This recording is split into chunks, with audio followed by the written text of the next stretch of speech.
Salam sejahtera Malaysia, denyut nadi suara rakyat bergema di channel ini. Jangan lupa tekan butang subscribe, like dan share. Malaysia kita punya, cintai Malaysiaku, kita jaga kita.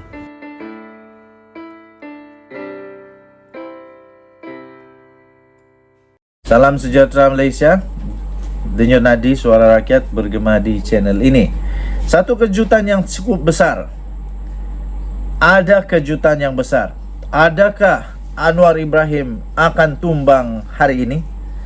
Adakah kerajaan perpaduan, buah fikiran ataupun titah daripada yang di-Pertuan Agong sendiri akan tumbang petang ini?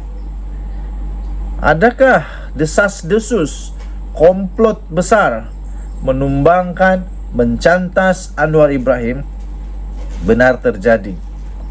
Saya punya pendapat tak terjadi, tak akan terjadi, kerana GPS dan GRS tak akan bergabung dengan Perikatan Nasional. Mudah itu, mudah jawapannya, mudah. Ringkas saja jawapannya, tak akan bergabung dengan Perikatan Nasional. GPS dan GRS tak akan bergabung.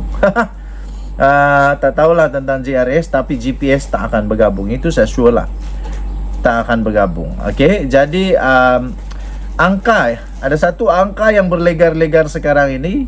Angka 126 ditulis pemimpin bersatu, tiba-tiba menimbulkan teka-teki. Saya tak pasti macam mana boleh jadi 126, sebab sekarang ini yang kita tahu, Perikatan Nasional sebenarnya hanya ada berapa saja nombor ni mereka. Berapa nombor saja yang ada pada Perikatan Nasional. Kalau saya tak silap, Perikatan Nasional hanya ada berapa ya? Kita kena tolak lah, kerana Kerajaan Perpaduan 82 kerusi dari PH, BN 30, GPS 23, GRS 6, Parti Warisan 3, selebihnya daripada Bebas dan KDM. Itu membentuk 148.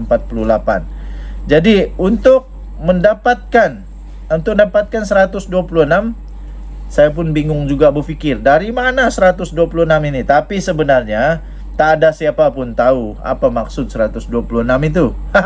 Angka 126 yang ditulis oleh ahli Majlis Pimpinan Tertinggi MPT Bersatu, Muhammad Faiz Naaman, menerusi Facebooknya semalam telah menimbulkan satu teka-teki, desas-desus, spekulasi yang lucu pun ada, yang menakut pun kan ada, dan macam-macam lagi spekulasi lah. Apakah sebenarnya yang dimaksudkan itu? Itulah yang menjadikan teka-teki. Muhammad Faiz bagaimanapun tidak menjelaskan sekiranya angka 126 itu adalah merujuk kepada jumlah ahli parlimen atau sebaliknya. Wartawan tanya pasal 126 itu. Saya sebut maaf, tiada komen, just wait and see, tunggu dan lihat. Saya juga tak pernah cakap nombor itu nombor apa kan, katanya. Lepas tu pembayang dia ya tiba-tiba, tapi dulu Anwar Ibrahim pun selalu sebut I have the number, saya ada angka. Tulisnya dalam satu hantaran di Facebooknya hari ini. Muhammad Faiz turut memuat naik satu tangkap layar pertanyaan wartawan berhubung angka berkenaan, yang bertanya sama ada PN mempunyai jumlah mencukupi untuk membentuk kerajaan. Katanya maaf, berkenaan ini belum boleh komen lagi, cuma tunggu dan lihat, katanya. 126, wartawan tanya. Saya tak jawab, faham-faham sajalah, okey, katanya dalam satu hantaran berasingan di Facebook. Saya fikir selepas ini Anwar Ibrahim perlu tulis 180. Tulis 180. Ataupun tulis 162, ataupun tulislah 3,000 kah, 2 juta. Semalam Muhammad Faiz menulis status di Facebook dengan menyebut 126, angka yang menimbulkan pertanyaan banyak pihak. Dia tulis 126 dah. Jika benar, alhamdulillah. Saya rasa itu tekanan darah lah. Mungkin tekanan darah dia sebelum itu 300. Jadi sekarang dah jadi 126. Jadi kerana tekanan darah itu sudah turun pada normal, jadi dia pun cakap alhamdulillah. Saya rasa itulah itu jawapan dia. Bukan tentang ahli parlimen. Sebab kalau 126 tiba-tiba 126 itu hampir mustahil boleh jadilah. Hampir mustahil. Hampir mustahil. Yalah, itu saja. Denyut nadi suara rakyat bergema di channel ini. Bye-bye. Salam sejahtera Malaysia. Denyut nadi suara rakyat bergema di channel ini. Akhirnya SPRM buat kejutan sekali lagi, menangkap seorang lelaki kerana terlibat dengan satu lagi subahat dalam konspirasi komplot yang tak baiklah. Jadi tuan-tuan dan puan-puan, kita harus hormati undang-undang yang ada di Malaysia pertama. Kedua, kita harus puji SPRM yang memang buat kerja bagus sekarang ini. Lelaki bersubahat memindah milik tanah ditahan oleh SPRM. Seorang lelaki yang disyaki telah bersubahat dengan pegawai di sebuah jabatan kerajaan. Nah, kan? Inilah yang sedang berlaku di Malaysia yang sangat-sangat saya suka, iaitu pembasmian rasuah di seluruh peringkat. Nak kiralah swasta kah, kerajaan kah, rakan politik, lawan politik, penyokong kerajaan, tak suka kerajaan, apa sajalah, semua mesti dihapuskan rasuah ini. Bagus. Jadi seorang lelaki yang disyaki bersubahat dengan pegawai sebuah jabatan kerajaan dalam urusan pindah milik tanah seorang individu menggunakan dokumen palsu ditahan SPRM pada hari ini. Ini namanya menipu. Kesian tahu orang yang ditipu. Aduh, tanah itu milik seorang individu yang lain. Jadi sekarang dalam urusan pindah milik tanah seorang individu menggunakan dokumen palsu pula itu. Aduh, suspek seorang warga tempatan yang berusia 40 tahun itu ditahan pada jam 1.55 petang di pejabat SPRM Selangor ketika beliau diminta untuk hadir memberi keterangan bagi membantu siasatan lanjut.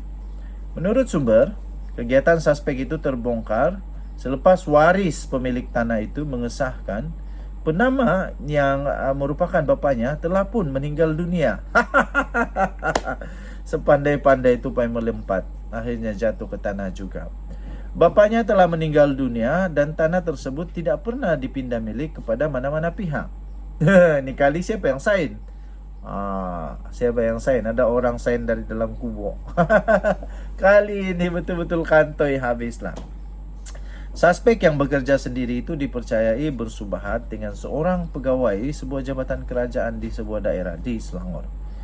Katanya ini sebagai urusan pindah milik tanah milik seorang individu yang telah pun meninggal dunia kepada seorang individu lain tanpa pengetahuan waris pemilik tanah berkenaan, katanya dalam satu kenyataan pada hari ini. Sementara itu, pengarah SPRM Selangor Datuk Alias Salim berkata ketika dihubungi mengesahkan penahanan suspek lelaki tersebut. Kata beliau, kes berkenaan sedang disiasat di bawah Seksyen 18 Akta SPRM 2009. Suspek itu akan dibawa ke Mahkamah Magistrate Shah Alam Selangor esok, iaitu pada Rabu hari kemarin pada jam 9 pagi untuk permohonan reman bagi membantu siasatan, ujarnya. Nah, ini barulah paling mengejutkan, paling tak disangka-sangka pastinya, dan saya rasa keluarga itu amat-amat marah. Lelaki yang bapaknya sudah meninggal dunia itu amat-amat marah kerana penipuan yang sangat dahsyat ini. Nasib baik lelaki itu masih hidup, anak itu atau waris itu masih hidup. Kalaulah waris itu pun sudah meninggal, nah habislah. Tapi itulah nasihat saya kepada semua rakyat Malaysia. Sepandai-pandai itu payah melompat, akhirnya makan buah di tanah juga. Nanti kena masuk perangkap sendiri.